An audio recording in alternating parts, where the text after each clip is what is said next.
बदलत्या काळात माणसानं योग्य दिशा धरली नाही तर तो विनाशाचा काळ ठरू शकतो।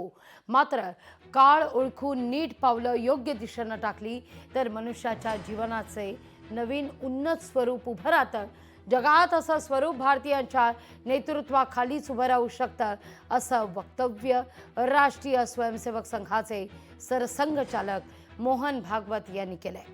नागपूरमधल्या दीनदयाळ नगरातील पांडुरंगेश्वर मंदिरामध्ये श्रावण मासानिमित्तानं त्यांच्या हस्ते विशेष पूजा संपन्न झाली, त्यावेळी ते बोलत होते। जगामध्ये काहीतरी परिवर्तन येत आहे, काळ बदलत चाललेला आहे आणि या बदलत्या काळामध्ये माणसांनी आपली पावलं अचूक टाकून योग्य दिशा धरली नाही तर मग हा विनाशाचा काळ होईल।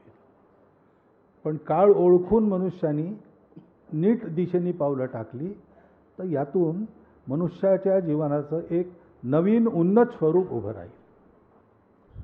आणि असं नवीन उन्नत स्वरूप उभं राहण्याकरता ज्यांच्या नेतृत्वाखाली हे झालं पाहिजे ते आपण भारतीय आहोत। लोकशाही मराठी ऐका, पहा, जागरूक रहा।